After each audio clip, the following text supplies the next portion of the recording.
Eh bien bonjour à toutes et à tous, ici The Marvelman. Aujourd'hui on se retrouve pour ce 82e récap de Marvel News, donc je fais le récap de toutes les news Marvel qu'on a eu dans la semaine, c'est parti. On commence avec Daredevil Born Again. Alors même si le tournage est arrêté, on a eu quelques trucs. Déjà on a une rumeur que finalement Bullseye ne soit pas dans la série. Bon encore une fois ça y en a beaucoup, on verra le moment venu. On a aussi Vincent D'Onofrio qui a dit qu'il a tourné une scène très mémorable dans Born Again, où il parle de Matt Murdock. Matt Murdock n'est pas dans la scène mais c'est à propos de lui. Il dit que c'était vraiment une scène de ouf. Charlie Cox aussi on lui a posé la question du coup que ça faisait quoi à l'époque d'être dans son propre coin du MCU quoi, un peu à part. Qu'il avait l'impression d'être un peu les enfants cool de la saga. Aussi, on a des anciens cascadeurs qui a parlé et qui a pas mal crié contre Marvel, en disant qu'ils veulent pas que Born Again soit vraiment comme dans la série Netflix. Alors bon, on sait que c'est déjà un revival, et qu'a priori le ton il sera très similaire, donc ce sera certes un peu différent, mais toujours dans la suite. Et aussi le cascadeur est un peu énervé, qu'il n'ait repris personne dans l'ancienne série pour la nouvelle. Alors pareil, je suis désolé, mais par contre ça c'est faux. Parce que, par exemple, on a un costume designer qui est revenu, qui a fait sur Daredevil et Punisher. On avait aussi les scénaristes de Daredevil et Punisher sur Echo qui est un peu un préquel à Born Again, donc bon, quand même. Et donc le cascadeur pense que ça va être moins bien et que la série Netflix c'est un chef-d'œuvre. Bon, je suis assez d'accord avec lui sur ce point, mais voilà quoi. Et que les acteurs aussi étaient ouf et qu'ils doivent ramener tout le monde, y compris Foggy et Karen. Bon, pareil, ça je suis d'accord avec lui. Et il a aussi profité pour taper un peu sur She-Hulk en disant que les scènes d'action étaient vraiment pitoyables, surtout pour Daredevil, et qu'il avait vraiment l'air d'un dessin animé en full CGI, et que du coup c'est mauvais, qu'il trouve que c'est bien d'utiliser des fois un petit peu de CGI pour améliorer des scènes, mais qu'il faut qu'à la base il y ait quand même quelque chose qui se passe vraiment. Et que si c'est full CGI, bah, ça n'a pas de poids, ça n'a pas de conséquences, et ça fait trop cartoon.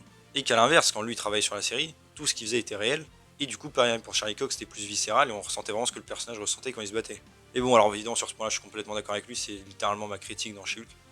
Mais voilà. Ensuite, pour Echo, on a encore des rumeurs. Déjà, bon, encore que la série au final soit 5 épisodes, mais qu'apparemment Marvel hésite toujours à mettre un sixième avec ce qu'ils ont et qu'ils vont éditer vraiment à la dernière minute pour le coup. Mais à l'heure actuelle, c'est 5. Aussi que Fisk apparaîtra beaucoup plus tôt que prévu, et aussi que les reshoots ont permis d'ajouter un nouveau personnage dans la série. Alors, nouveau personnage, ça veut pas dire forcément nouveau du MCU, vous avez compris, mais juste par rapport à la série. Et on a aussi un autre cascadeur qui dit que Marvel allait tout simplement à une époque annuler le projet, mais que du coup maintenant ils font des reshoots et que c'est probablement pour la grève des scénaristes pour qu'il y ait du contenu. Bon, pareil, j'aurais trouvé ça dommage que ce soit complètement annulé, donc tant mieux. Aussi pour Captain America Brave New World, on sait d'ailleurs que le film a tourné près de la Maison Blanche, et il s'est arrêté quasiment peu de temps après, donc là le tournage principal est fini, d'après le directeur photo en tout cas.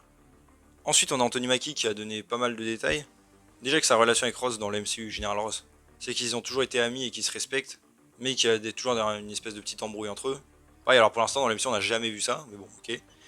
Aussi qu'il a adoré travailler avec Harrison Ford, qu'il était intimidant, du coup des fois il oubliait ses lignes de dialogue, que c'était une grande star et tout. Aussi qu'à l'époque il avait envoyé pas mal de lettres à Marvel pour être Black Panther, et quand enfin Marvel lui a proposé un rôle et que c'était Sam Wilson, il était déçu. Il a dit aussi qu'il aimerait bien un film avec lui, Steve Rogers, Bucky et Thor, qu'en tout cas ça serait cool. Et aussi qu'il ne comprenait pas vraiment ce qui se passe avec le multivers dans Marvel, il comprend pas trop le concept et tout. Pour Armor Wars aussi en vite fait, rumeur que le film soit un gros événement, à la Avengers, un peu comme Captain America 4 et Thunderbolt.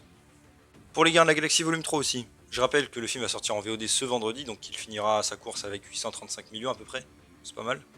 Ensuite on passe à Secret Invasion, alors je rappelle encore une fois qu'il y a du spoil dans cette partie. Un des scénaristes a dit que pour la femme de Fury, ils ont exprès tourné la scène de manière ambiguë, qu'on sache pas si Fury sait que sa femme est un Skrull, mais que dans le scénario originel, Fury savait, dans le script. Après, il a dit on va voir s'ils ont respecté ça ou pas. Et qu'en tout cas, on va en apprendre sur leur relation. Ensuite, par rapport à des rumeurs, bon, encore une fois, rumeur qui est Quake. Certains leakers disent que ce sera la fin de la série, d'autres disent qu'elle n'est pas là, bon, pareil, on verra. On a un leaker aussi qui s'entend qu'un personnage va être gâché et mourir très tôt, moi j'imagine peut-être Gaïa. Aussi, tout ça là, je vais préciser, c'est des rumeurs, hein, qu'en fait la vraie femme de Fury est morte, et que le Skrull la remplace, mais avec l'accord de Fury. Du coup, c'est un peu chelou, mais ok. Aussi, un leaker tease un truc sur Rod, mais sans dire que c'est un Skrull. Aussi, qu'un personnage de la phase 1 qui n'a apparemment apparu qu'une fois était un Skrull. Aussi, que Fury est parti un moment après Winter Soldier et qu'une Avengers 2 c'était Talos. Aussi, que Everett Ross, on ne sait pas si c'est un Skrull, mais qu'en tout cas, il aura un rôle important dans d'autres projets. Qu'après ce projet, le gouvernement va changer et que Fury va se barrer de la Terre parce qu'il fait plus confiance à personne. Aussi, que les Skrulls peuvent se changer eux-mêmes en d'autres Skrulls. Aussi que ça va changer quelques trucs de la phase 1, en tout cas de la manière dont on va les voir, et que ça va amener à d'autres projets évidemment. Aussi on a eu quelques chiffres pour le premier épisode, qu'il n'y a même pas 1 million de foyers qui a vu le premier épisode, 994 000, c'est mieux que Miss Marvel mais sinon c'est la pire. Et aussi le showrunner, on lui a posé des questions sur s'il y avait Valentina, qui avait des rumeurs dessus, et il a dit que c'est pas d'où ça paru et que non elle est pas là et que de toute façon il préfère l'histoire au caméo. Ensuite par rapport à The Marvels, bon on a eu des photos et merchandising. D'ailleurs sur un des trucs on peut voir une description de Carol, qui dit qu'il va y avoir un arc de rédemption dans le film par rapport à des promesses non tenues, donc j'imagine par rapport au Skrull. Aussi que ça confirme que c'est bien la princesse de la planète où ils vont chanter là. Aussi par rapport à Monica, un leaker dit qu'elle ne sera pas appelée Photon dans le film. Ce qui est bizarre puisqu'on avait une scène qui avait leaké à la Comic Con où on voyait cette scène. Peut-être que ça a été enlevé, je sais pas. Mais en tout cas l'actrice dit qu'elle aura un nom dans le film. Ensuite pour Agatha Coven of Chaos. Rumeur que le projet soit très inspiré de American Horror Story Coven. Rumeur que pour l'instant c'est toujours en 2024 mais que ça va décaler évidemment. Aussi que le trailer arrive dans un long moment. Aussi que dans le premier épisode il y a une bar mitzvah avec des enfants de 13 ans et a priori c'est Billy. D'autres leakers disent que c'est pas dans l'épisode 1, bon on verra. Aussi encore une fois que ce soit un peu teasé ce qui est arrivé à Wanda après Doctor Strange 2 dans ce projet. Pour What If saison 2 aussi rien de ouf, mais rumeur qu'on ait beaucoup plus de Wanda dedans. Par rapport à Avengers Secret Wars aussi, un leaker dit que ce n'est pas du tout sûr qu'ils fassent ça en deux parties au final, parce qu'ils sont encore perdus déjà avec la phase 6. Par rapport aux Young Avengers aussi, rumeur que le roster là que j'affiche à l'écran, un des acteurs ne soit pas dedans et soit recasté, bon j'imagine que ce soit Billy puisqu'on sait qu'il y en aura une nouvelle version dans Agatha. Ensuite, par rapport à Cross the Spider-Verse, le film a passé les 600 millions au box-office. On a aussi des concept art, dont un monde en mode Jack Kirby qui est très stylé. Apparemment, il est possible que le film soit nominé à l'Oscar du meilleur film. Le film a aussi gagné un prix Hollywood de mi-saison pour meilleure photographie. Aussi, on a un artbook du film qui nous confirme que le Miles qu'on a vu à la fin, Prowler, est bien un justicier. Aussi, par rapport à Beyond the Spider-Verse, les réalisateurs, on leur a demandé si la date serait respectée. Ils ont dit qu'ils allaient prendre tout le temps nécessaire pour rendre le film génial. Et en gros, si la date correspond pas, bah tant pis. Ensuite, par rapport à Spider-Man Freshmania, rumeur encore une fois qu'il y a même zéro date tellement le projet n'est pas avancé. Par rapport à Kraven aussi, on a eu le synopsis qui dit que c'est avant sa vendetta avec Spider-Man. Pareil, alors bon, ça personnellement, moi je pense que ça tease rien du tout et que c'est juste Sony qui fait ça pour sa com. Et sinon que le film évidemment raconte l'histoire du méchant viscéral et du comment et pourquoi c'est devenu un méchant aussi emblématique. Par rapport à Venom 3 aussi, on a eu des photos et vidéos du tournage. Certaines d'ailleurs, on peut voir des personnes disparues sur un mur. Pareil, on le savait, mais ça se passe dans une ville en Espagne qui est décorée pour faire penser au Mexique. Et aussi on peut voir que Eddie Brock a la même tenue qu'à la fin de No Way Home, et d'ailleurs il sort du bar bourré. Donc évidemment on peut se douter que ça reprend juste après qu'il soit revenu sur Terre, enfin sur sa Terre après No Way Home.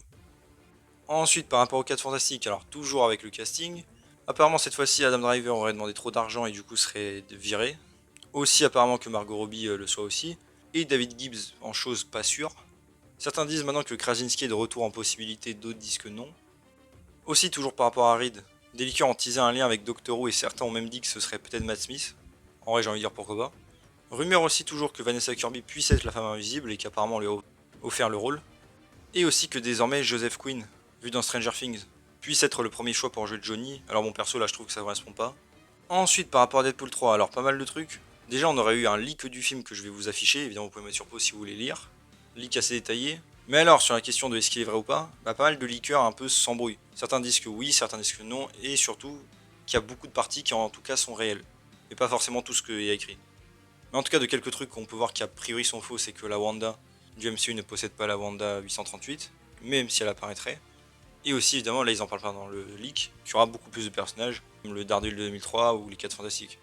Mais ce qui est intéressant, c'est que dans ce leak, on dit que l'agent du TVA joué par Matthew McFadden s'appelle Paradox, et ça c'est un truc que tous les leakers ont dit que c'était vrai. À part ça aussi, encore un peu à part, on a des rumeurs, encore une fois qu'il y a un Jean Grey vs Wanda, ça pourrait être très cool. Aussi que Chris Evans apparaisse, donc j'imagine en Johnny Storm. Aussi que Channing Tatum ait tourné son caméo en Gambit, après toutes ces années. Aussi qu'un des points du scénario soit la continuité un peu bizarre des films X-Men. Sinon à part ça, par rapport au tournage aussi, déjà on a eu photos de Ryan Reynolds avec des fans, aussi Owen Wilson. Aussi on a vu que d'après Deadline le tournage était bientôt fini, mais après ils ont retiré finalement cette information de leur article. Et d'après quelqu'un qui aurait travaillé sur le tournage, ça se terminerait en septembre. En tout cas le truc principal avant qu'il y ait les reshoots. Apparemment aussi là ils tournent pas évidemment à New York, mais ils ont fait des décors qui ressemblent beaucoup. Et aussi ils auraient tourné une scène d'action en forêt. Après même si la production reste rapide, c'est vrai que les autres Deadpool étaient très rapides à faire aussi. Après vu peut-être vu le film comment il a l'air d'être gros, c'est vrai que ça me paraît étonnant. Aussi James Mangold, réalisateur de Logan, a redit que le film allait être une espèce de Midnight Run ou 48 heures, avec ces deux gars et tout, avec Wolverine et Deadpool, et que ça pouvait être très cool. Encore une fois qu'il en avait parlé à l'époque. Et d'ailleurs ensuite par rapport à X23 et James Mangold, donc qui avait réalisé Logan, il a parlé un peu du spin-off annuel du coup de la saga X-Men. À l'époque il dit qu'il avait commencé à écrire un scénario mais que c'était vraiment au tout début. Aussi qu'il a adoré le personnage et tout et l'actrice. Et il était curieux évidemment de voir où tout ça allait aller. Mais le rachat évidemment de Disney a tué ce projet. Même si lui pense que les fans veulent quand même en voir plus et qu'on sait jamais. Aussi pour X-Men 97, la série, rumeur toujours que ce soit en 2024. Je rappelle, on a eu des leaks qui disaient que c'était en janvier à l'époque, on verra.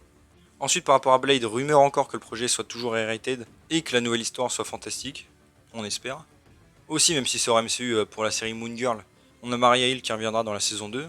Et aussi pour le futur du MCU en général. On a des rumeurs que la grève des Snyder puisse se poursuivre jusqu'à octobre. Et aussi que le calendrier Marvel en général va encore bouger. Et voilà, c'est déjà tout pour ce 82e récap de Marvel News, j'espère que ça vous a plu. Si c'est le cas, n'hésitez pas à vous abonner, liker, commenter, partager, activer la cloche. À me suivre sur mes sociaux et mon Discord, vous avez les liens en description. Et on se retrouve bientôt pour une nouvelle vidéo. Salut tout le monde.